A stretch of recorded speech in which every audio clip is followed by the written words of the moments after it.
Vehicles అనేది అప్పుడు జరిగింది. ఇదే ఇయర్లో? ఇది 2018 to 2021 ఆల్మోస్ట్. అది కమర్షియల్ స్పేస్లో మీరు చెప్పేది? Commercial space. కానీ ఇండివిజువల్ పర్సనల్ స్పేస్లో కార్లు అనేది అప్పుడే జస్ట్ అప్పటికి ఏంటంటే ఫోకస్ బస్సెస్ మీద ఉండేది గమనించినట్లయితే. ఎందుకంటే సాధారణంగా కార్బన్ ఫుట్ ప్రింట్ని ఎలా ఎలిమినేట్ చేయాలి అని వచ్చినప్పుడు ఒక B2C కస్టమర్ని కన్విన్స్ చేయడం కష్టం. మీరు ఎలక్ట్రిక్ 2 వీలర్ కొనుక్కోండి, 4 అంటే క్వాంటిఫైడ్ డిఫరెన్స్ కనిపిస్తే కానీ కొనరు. కానీ బస్సెస్ అనేది కస్టమర్ గవర్నమెంటే, తర్వాత డెసిషన్ మేకింగ్ గవర్నమెంట్. కాబట్టి ఇండియాలో ఫస్ట్ రెవల్యూషన్ ఎక్కడ సక్సెస్ అయిందంటే బస్సెస్లోనే. అప్పట్లో బస్సెస్ ఉండేది. తర్వాత సెకండ్ మోస్ట్ సక్సెస్ఫుల్ థింగ్ ఏంటంటే 3 వీలర్ పోర్ట్ఫోలియో, ఆటోస్. 3 వీలర్ పోర్ట్ఫోలియోస్లో కూడా కార్గో వాజ్ మోర్ సక్సెస్ఫుల్. ఎందుకంటే అమెజాన్, బిగ్ బాస్కెట్, ఫ్లిప్కార్ట్ వాళ్ళకి ఢిల్లీ గవర్నమెంట్ అప్పుడు ఏం చేసిందంటే గ్రీన్ ట్యాక్స్ అనేది పెట్టింది. సో బయట నుంచి ఏవైనా కొంచెం పెద్ద ట్రక్స్ వస్తే ఆ గ్రీన్ ట్యాక్స్ కట్టే లోపలికి రావాలి, లేదా లోపల తిరగడానికి కూడా రెస్ట్రిక్షన్స్ అవి పెట్టేవి.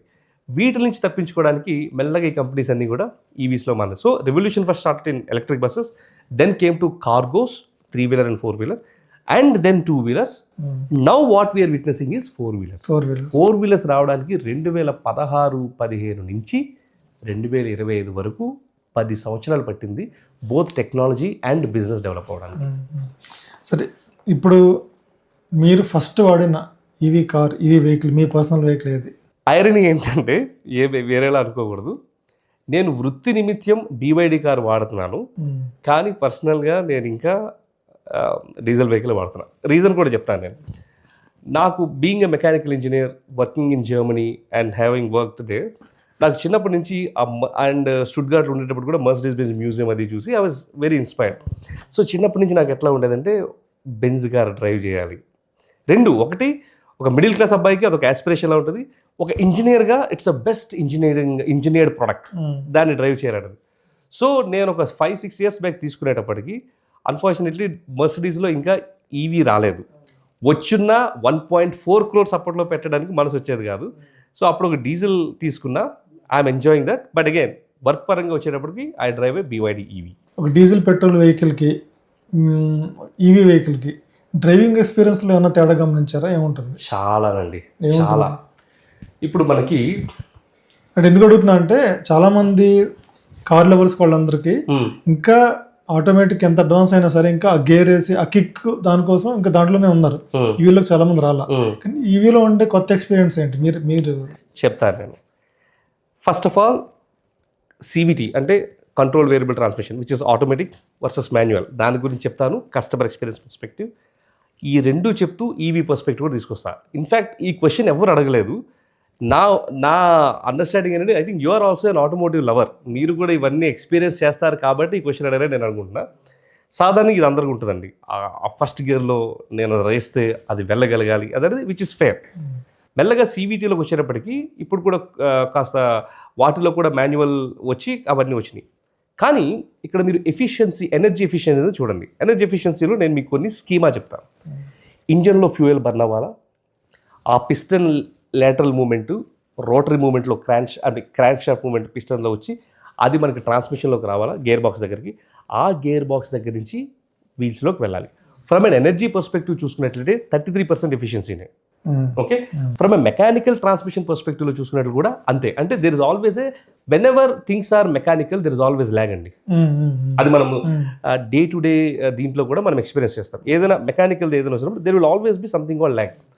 వేర్ డిజిటల్ ఆర్ ఎలక్ట్రానిక్స్ వచ్చినప్పుడు there won't be like. Simple example, మనం ఫ్యాన్ ఆన్ చేయగానే 5 స్పీడ్లో ఉన్నా సరే it will reach 5 only sudden things. ఎందుకంటే while motor is this thing but there is a mechanical element involve in it.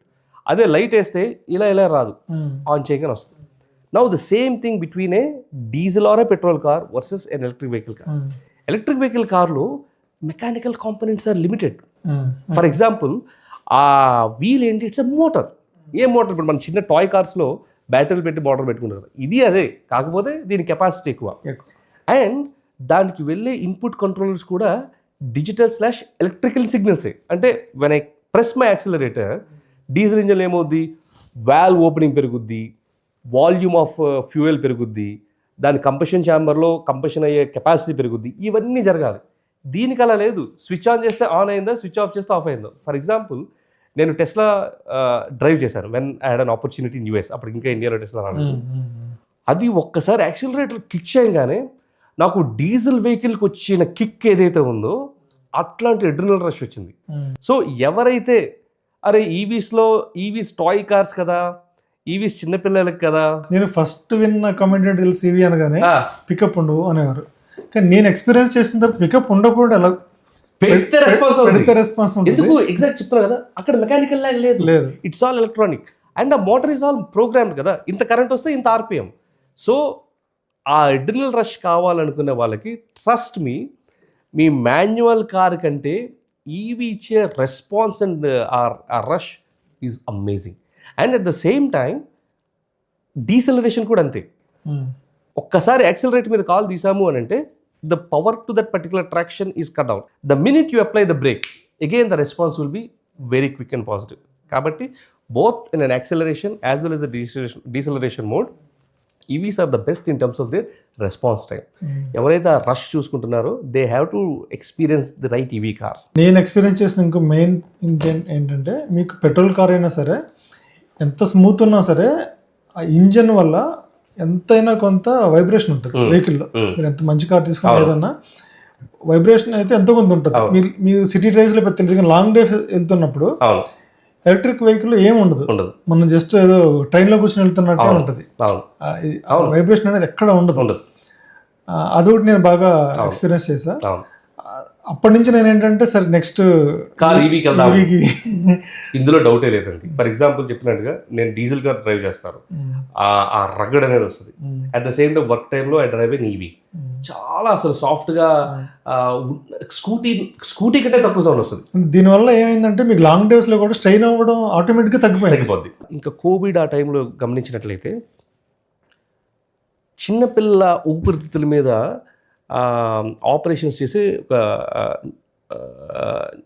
Numerology surgeon ఒక ఆయన selfie video పెట్టాడు. ఏం పెట్టాడంటే, నేను ఫ్యూ ఇయర్స్ బేబీస్ మీద పల్మనరీ ఎఫెక్ట్స్ ఉంటే చూస్తున్నాను. సాధారణంగా బేబీస్ లంగ్స్ అంతా కూడా పింకిష్ కలర్లో ప్యూర్గా ఉండాలి. బట్ నేను గమనిస్తున్నది ఏంటంటే కొన్ని ఇయర్స్గా ఈ పింక్ లంగ్స్ మీద గ్రే కలర్ స్పాట్స్ వస్తున్నాయి. అది ఏంటి అని అది సాధారణంగా చైన్ స్మోకర్స్కి వచ్చేటటువంటి సిమ్టమ్స్. ఎందుకు ఇలా వస్తున్నాయి? పుడుతూనే అలా పుడుతున్నారా? పుడుతూనే అలా పుట్టడం కాదు, పుట్టంగానే అలా డెవలప్ అవుతున్నాయి. ఎందుకని ఆయన చూసినట్లయితే the main reason is pollution. Nobody talks about poverty గురించి మాట్లాడతారు, కరప్షన్ గురించి మాట్లాడతారు, క్రైమ్ గురించి మాట్లాడతారు, లేకపోతే క్యాన్సర్ గురించి మాట్లాడతారు, వీటన్ని గురించి హార్ట్ అటాక్ గురించి మాట్లాడతారు. కానీ వీటన్నిటినీ కాకుండా మనకు తెలియకుండానే మనల్ని మన నెక్స్ట్ జనరేషన్ని చంపేస్తున్నది ఏమిటి అంటే పొల్యూషన్. అది ఎయిర్ పొల్యూషన్ కావచ్చు, వాటర్ పొల్యూషన్ కావచ్చు, నాయిస్ పొల్యూషన్ కావచ్చు, మల్టిపుల్. సో ఇవన్నీ చూసినప్పుడు నేను if at all I were to spend my energies, efforts, skills, talents, anything in to one particular segment which will have enormous impact on the future generations, this is it అని నేను అప్పుడే నిర్ణయం తీసుకున్నాను. ఇది 2018లో. Total air పొల్యూషన్లో vehicle contribution ఎంత అంటే 30% మాత్రమే. India is a developing nation. మిగతా 70% ఎక్కడి నుంచి అంటే of course industries and other things.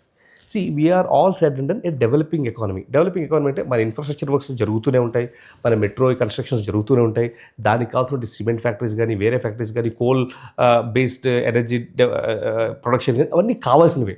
These are unescapable things which you need to have. కానీ ఈ 30% ట్రాన్స్పోర్టేషన్ వల్ల వచ్చేది ఏది ఉందో అది రెండు రకాలుగా మనకు హెల్ప్ చేస్తుంది. ఎందుకంటే మన oil import bills are direct reflection of our current account deficient. ఎందుకు చెప్తాను వినండి. What is current account deficient? నేను నా యొక్క అకౌంట్స్ నుంచి స్పెండ్ చేసేది డెఫిషియెంట్గా ఉంటే, అంటే నాకు వచ్చే రాబడి కంటే ఎక్కువ స్పెండ్ చేస్తాననేది deficient. Why my current account is deficient? Because I'm creating wealth in rupees and I'm spending in dollars to buy what? Majorly energy. మన oil import bills as we speak right now is around $170 billion. $1 billion అంటే 8,000 కోట్లు. So $180 billion అంటే ఇంకా మీరే లెక్క వేసుకోండి. And మన complete automotive industry యొక్క మార్కెట్ వాల్యూ ఎంత ఉండొచ్చు అంటే రఫ్లీ ఒక $200 billion. అంటే మనం ఎంతైతే రెవెన్యూని కానీ వాల్యూని కానీ క్రియేట్ చేస్తున్నామో అందులో $180 billion అఫ్కోర్స్ అదంతా ఆటోమేటిక్గా వాడుతున్నాం అన్నట్లేదు, కానీ is going again as a tax that we are paying or money that we are paying to buy oil. So ఈ పర్టికులర్ వల్ల ఏమవుతుందంటే నెంబర్ 1 మన ఆయిల్ ఇంపోర్ట్ బిల్స్ తగ్గుతుంది. ఎందుకంటే ట్రాన్స్పోర్టేషన్ ఎప్పుడైతే మంది అవుతుందో బ్యాటరీస్ ఎనర్జీస్ అంతా ఇన్హౌస్ అవుతుంది. We don't have to depend upon diesel or petrol. That is number 1. రెండోది మన ఎన్వైర్న్మెంట్ కూడా డబల్ అవుతుంది. సో అప్పుడు నేను అనుకున్నది ఏంటంటే ఈ ట్రాన్స్పోర్ట్ సెక్టర్ మీద ఎందుకు గవర్నమెంట్ ఫోకస్ చేస్తుంది అంటే 2 రకాలు. ఒకటి, we should be self sufficient in terms of our energy, reduce our oil import bills, reduce our current account efficient. Second thing, this will also help in creating a much better, healthier environment, not just for us but for the generations to come. ఆ రకంగా EV is one shot. Third bird కూడా ఉంది చెప్తాను. ఒకప్పుడు Indian economy was basically an agrarian economy, agriculture product ఉత్పత్తి. మెల్లగా 80s, 90s, 2000sలో we became an IT capital, an IT driven economy. We missed industrial economy. Agrarian ఎకానమీకి తర్వాత IT ఎకానమీకి మధ్యలో ఇండస్ట్రియల్ ఎకానమీ కూడా వచ్చింది, which Europe and US capitalize the best. That's why they are the leaders now. అది మనం miss అయ్యాం.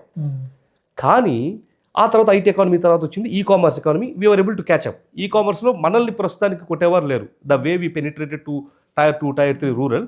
యూఎస్లో కూడా లేదు. For example, when I stayed in US, నాకు ఇక్కడ 10 minutesలో అరే నాకు గెస్ట్లు వస్తున్నారు, కాస్త క్యాండిల్స్ కావాలంటే Blinkit or Swiggy or Instamart that I open, 10 minutesలో క్యాండిల్స్ వస్తాయి. యూఎస్ అట్లా కాదు, కార్ తీయాలి, టోటల్కో దేనికో వెళ్ళాలి, కొనుక్కోవాలి.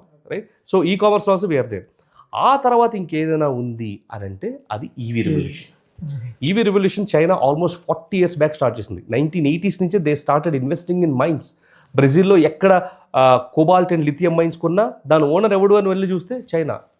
సౌత్ ఆఫ్రికాలో దాని ఓనర్ ఎవరు వెళ్ళి చూస్తే చైనా. సో ప్రపంచంలో ఎక్కడెక్కడ మైన్స్ ఉన్నా దాంట్లో ఇన్వెస్ట్ చేసింది ఎవరంటే చైనా. ఒక్క ఆస్ట్రేలియా మాత్రమే దేవర్ స్ట్రాటజికల్లీ వాళ్ళు ఎబుల్ టు డిఫర్ చైనా, ఎందుకంటే మొత్తం ఇంకా దానికి వెళ్ళిపోతుంది. ఇప్పుడు ఆస్ట్రేలియా ఇండియాతో వర్క్ చేస్తుంది, అది వేరే తర్వాత చెప్తాను. సో ఇదంతా ఎందుకు చెప్తున్నాను అంటే ఈ పర్టికులర్ పర్స్పెక్టివ్లో ఇవన్నీ జరుగుతున్నప్పుడు నాకు అనిపించింది ఏంటంటే EVs is going to be another opportunity for India to develop not just as a market but a global leader for the world. అంటే ఇక్కడ తయారు చేయబడినటువంటి వెహికల్స్ ఎక్స్పోర్ట్ అవ్వాలి, ఇక్కడ తయారు చేయబడినటువంటి ట్రాక్షన్ మోటార్స్ ఎక్స్పోర్ట్ అవ్వాలి, ఇక్కడ తయారు చేయబడినటువంటి బిఎంఎస్ కానీ అదర్ ఎలక్ట్రానిక్స్ కాంపోనెంట్స్ కానీ బ్యాటరీస్ అని కావాలని చెప్పట్లేదు, ఎక్స్పోర్ట్ అవ్వాలి. ఆ ఆపర్చునిటీ ఇప్పుడు మనకే ఉంది. ఇప్పుడు వరల్డ్లో ఏ ప్లేస్లో ఉన్నాం? So from a penetration perspective will be probably 6th or 7th in the world. అంత గొప్పగా లేవు. కానీ పెనిట్రేషన్ అంటే ఏంటి? Total number of sales versus EV sales, అది చాలా తక్కువ ఉంటుంది. కానీ from a volumes perspective we will definitely be one among the top 3 or 4. And మన పెనిట్రేషన్ తక్కువ ఉన్నా సరే by the sheer mass of our volumes next 7-8 yearsలో చైనా ఇప్పుడు ప్రస్తుతానికి ఎట్లా ఉందంటే పెనిట్రేషన్లో నార్వే ఇస్ ద బెస్ట్. పెనిట్రేషన్లో more than 40% of again penetration volumes రెండు డిఫరెంట్. ఒక 100 బళ్ళు అమ్మబడితే అందులో ఈవీస్ ఎవరు ఎక్కువ అమ్ముతున్నారు అనేది పెనిట్రేషన్. అందులో నార్వే, యూరోపియన్ మార్కెట్స్ ఆర్, ఎందుకంటే 40-45% కార్స్ అవి. సెకండ్ హైయెస్ట్ ఎవరు ఉన్నారు అంటే చైనా ఉంది. కానీ వాల్యూమ్స్లో చూసుకుంటే చైనా ఎక్కడో ఉంది. కానీ ఆ వాల్యూమ్లో చైనాకి కాంపీట్ చేయగలిగినటువంటి మార్కెట్ సత్తా ఎవరికి ఉంది అంటే అది మనకి. మీ అనాలిసిస్ ప్రకారం ఎప్పుడు మనం జరగగలం? This will take another 7 to 8 years అండి. 7 to 8 years. ఎస్. ఈ 4-wheeler ఈవీ అడాప్షన్ అనేది గత 1-2 years స్టార్ట్ అయింది కదండి. ఫర్ ఎగ్జాంపుల్ ఈ month last year to this year there has been a great growth.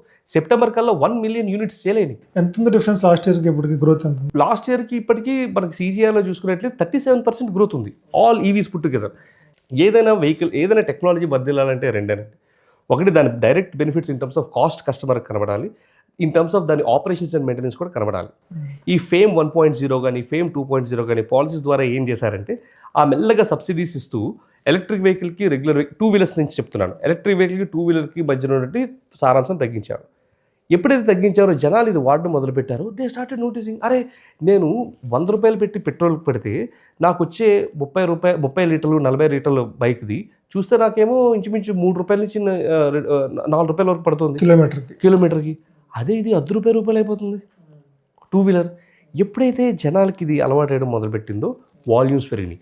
Volumes పెరిగితే ఆటోమేటిక్గా రేట్లు తగ్గుతాయి. So 2-wheeler penetration has gone very, very, very faster. And especially thanks to some of our Indian companies. Ather, IIT Madras born company, right? Ather showed what a quality product can do. Atherlo hero అవన్నీ కూడా investor. తర్వాత Ola, again and India based company, showed what a quality and a fast go to market strategy product can do. ఈ రెండు కాకుండా Vegas అని, ultraviolet అని, torque Motors అని, ఇవన్నీ బయట నుంచి వచ్చిన కంపెనీస్ కాదు, Indian grown companies who understand Indian customer mind set and develop products accordingly. So 2-వీలర్స్లో ఇంకా ముందు పెట్రోల్వి తగ్గిపోతూ ఉంటాయి, ఈవీస్ పెరిగిపోతుంటాయి. తర్వాత 4-వీలర్స్ది ఇప్పుడిప్పుడే క్యాచప్ అయింది, మల్టిపుల్ మోడల్స్ రావడం, థ్యాంక్స్ టు టాటాస్, రైట్, కొంచెం అఫోర్డబిలిటీ తీసుకొచ్చారు, thanks to Mahindra's, Born electric అని ఒక సెపరేట్ ప్లాట్ఫామ్ క్రియేట్ చేసి 6 సిరీస్ అని, 9 సిరీస్ అని ఇంకా అనేక రాబోతున్నాయి. Thanks to Hyundai, of course though it is not an Indian company, thanks to Kia, thanks to Volvo, thanks to Mercedes and everybody are building. ఇప్పుడు ప్రతి కంపెనీలోనూ ఈవీ ఆప్షన్ ఉంది కొనుక్కోవాలనుకుంటే. ప్రతి కంపెనీలోని ఈవీ ఆప్షన్ ఉంది, including Citroen. The recent Citroen వచ్చింది, ఇంకా వోక్స్ వ్యాగన్ కూడా ఇంకా రాలేదు. ఫోక్స్ వ్యాగన్స్ కూడా it is only a matter of time అండి, నెక్స్ట్ ఇయర్ వస్తుంది. వచ్చేస్తాయి. సరే, మీరు సీరియస్గా ఈ బిజినెస్లో దిగుదాం అనుకున్నప్పుడు దీంట్లో ఎంత సక్సెస్ అవ్వగలం, ఈ మార్కెట్ రీసెర్చ్ అంతా అయిన తర్వాత ఇనిషియల్ ఇన్వెస్ట్మెంట్ ఎంత, మీరే ఓన్గా ఉన్నారా? చెప్తాను.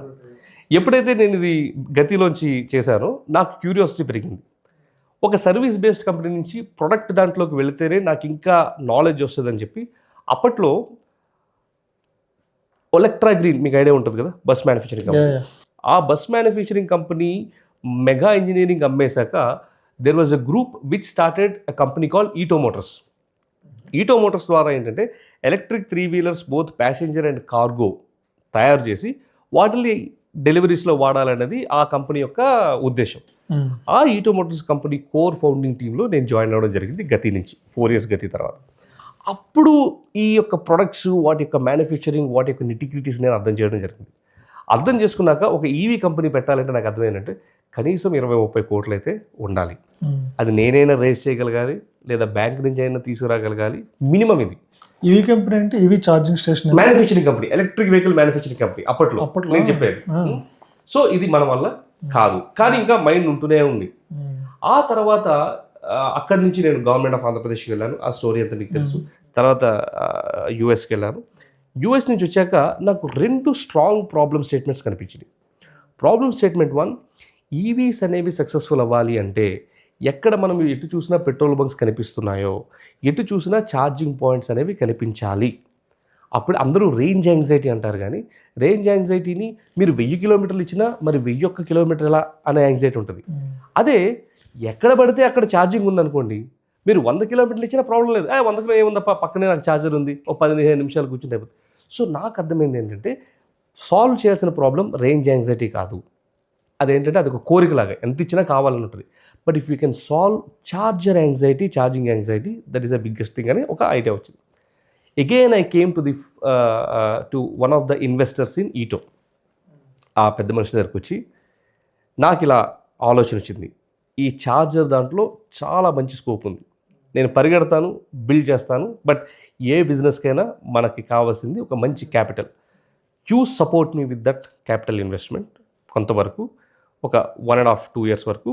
ఈ తర్వాత కంపెనీ దానంతరదే బిల్డ్ చేసి ఇట్ విల్ బికమ్ సస్టైనబుల్ అన్నప్పుడు ఆయన ఆల్రెడీ నా యొక్క ట్రాక్ రికార్డ్ అంతా చూశాడు కాబట్టి ఐఐటి మెడ్రాస్, తర్వాత TVS, Gati logistics, ETO Motors, government of Andhra Pradesh, he had the confidence.